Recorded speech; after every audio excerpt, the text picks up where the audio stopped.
Arrested in connection with the car blast in Coimbatore on the 23rd October. The blast took place in front of the Eswaran temple at Kottaimedu, and Jamesha Mubin, a 25-year-old engineering graduate, was killed in the blast. So this is the latest we're picking up with regards to this case and why this is of utmost importance and is being investigated in greater detail is because Mubin was quizzed by the NI in 2019 in connection with the ISIS. He was allegedly linked to the Sri Lanka Easter bombing in 2019 and was associated with the mastermind of the bombing and linked to the terror group National Tawauja Jamaat as well. The cops also recovered low-intensive explosive materials from his house. So this is upon his death when the blast took place, and thereafter the recoveries made from his house further raise questions of his links to suspicious terror groups. And for more on his background, let me go across to Pratibha joining us.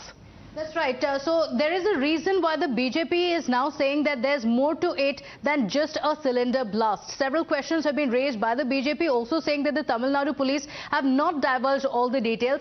Let's give you the information that the police officials have released until now. Now, Jamesha Mubin was killed in the cylinder blast. That was the first information that came in after the cylinder blast.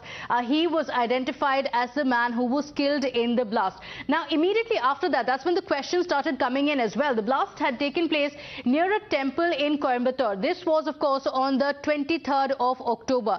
So this had raised questions on whether this was supposed to be a planned attack. Now, this 25-year-old Mubin was an engineering graduate, digging a little deeper into his past. He was an engineering graduate who had allegedly was linked to the Sri Lanka Easter bombings as well. So he had a past because of which the NI had also been questioning him. He had also been questioned by the national investigation agencies because of the links that he had with terror groups. So he was under the radar of the NIA, and that's when questions started rising on whether this was a pre-planned attack, whether this was a terrorist attack as well. So the NIA had quizzed Mubin in 2019 over his links with ISIS. So these are the details that the NIA had received back then of his links with ISIS. So this is one of the reasons why the police officials are now looking, Christine, at whether this is more than just a cylinder blast, whether there is a terror angle to this blast that took place in Coimbatore. All right. So talking about the current investigation, CCTV footages have also been recovered in which 4 men can be seen carrying explosive materials to the car moments before the blast.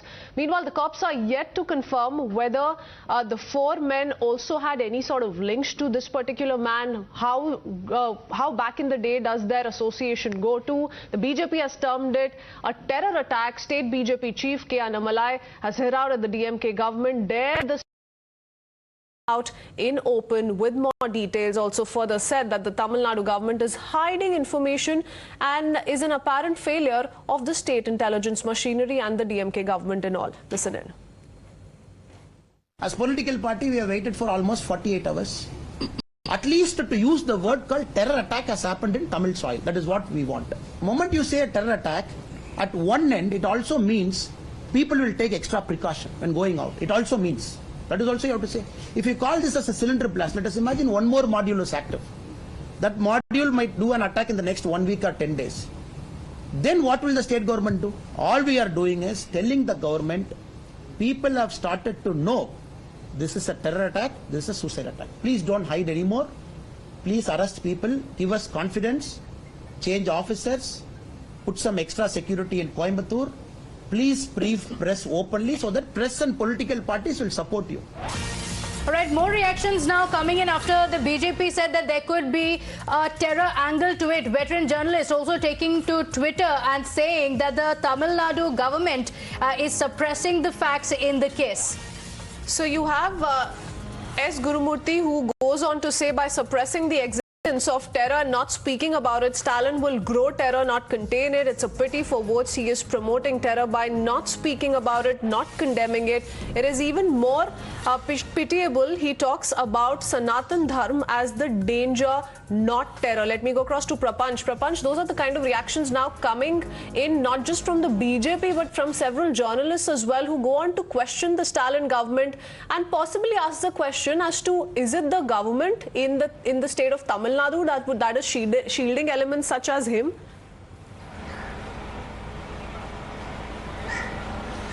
Now, with regard to these, in fact, BJP State President Annamalai said that he has several of the evidences with regard to the comments he has made. He has made several claims. He has said that 8 persons have been detained illegally, and why not slap UAPA charges against the people who have been arrested.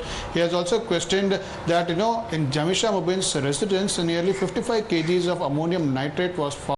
Now, these cannot be used for celebration of Diwali. There were several other chemicals like potassium, sodium, and in fact, a 7-volt battery was found, is apparently what Mr. Annamalai is claiming. But however, there is no official confirmation regarding any of these information from the police, and the police have also said that, in fact, where the car was going is not known, and they have said the DGP, when his press meet addressing the press, had stated that the car was going somewhere. These materials were found in the house of Jamesha Mubin.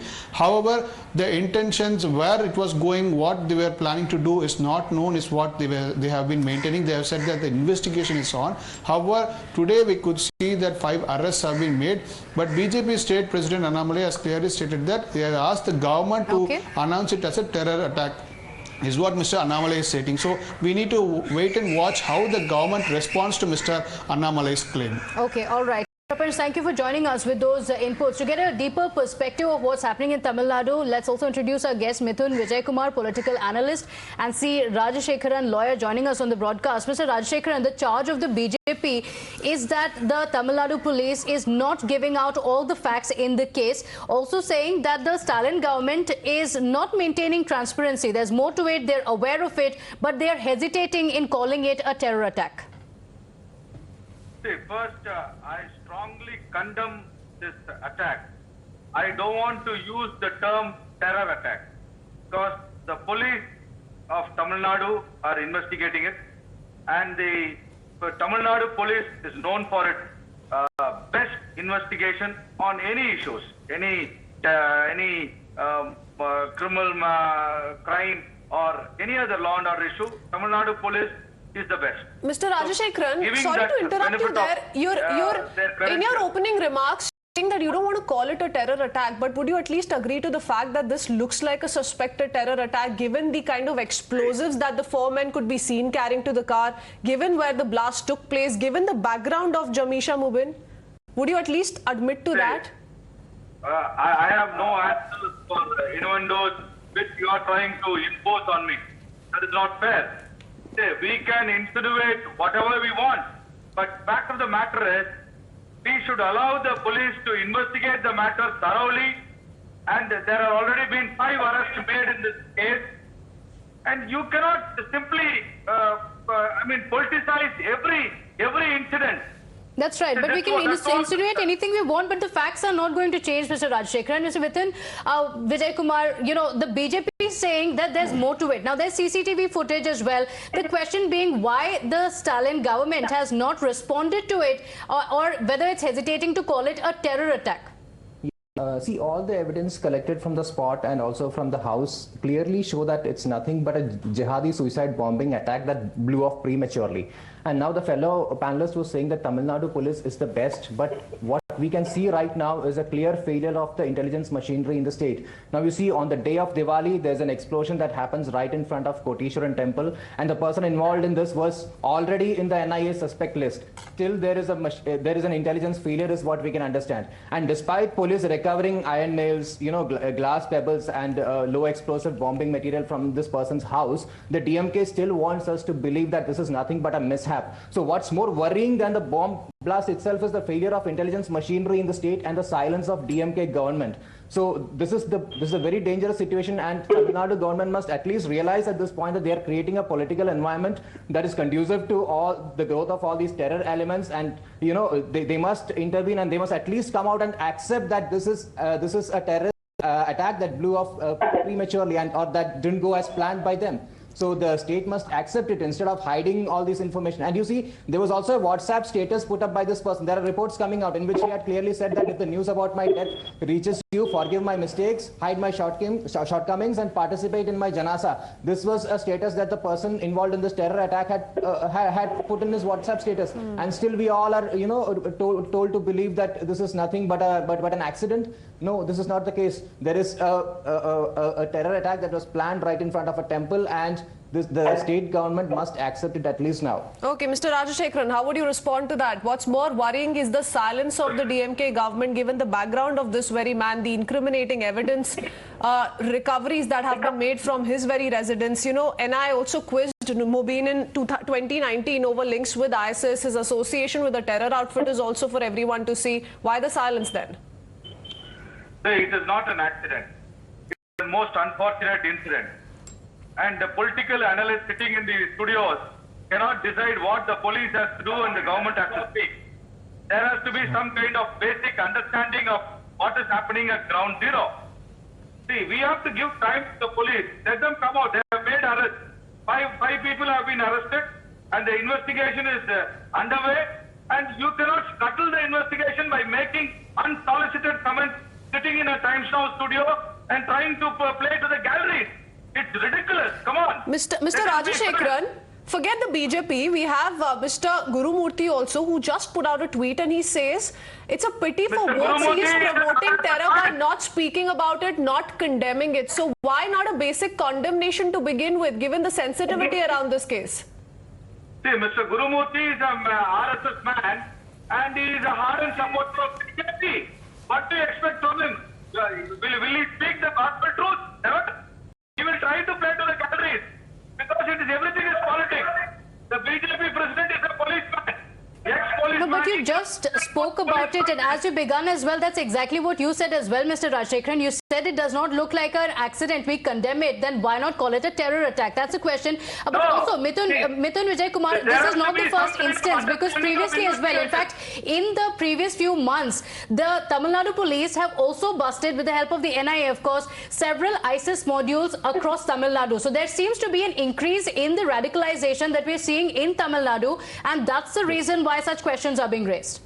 Yes. Even if you see when when NIA was arresting PFI leaders, there was a bomb blast.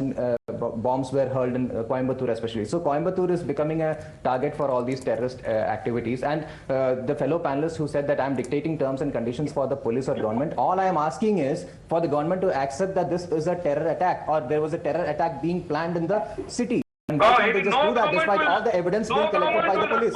Despite all the evidence being collected by the police, why is the government so hesitant on accepting the fact that this is a terror activity? That's all I was asking for the government to do, and nothing else. We are not dictating any terms or conditions, nothing. Why can't the government say that, okay, there was a terror activity planned in the state and we are taking action, or we are investigating it further?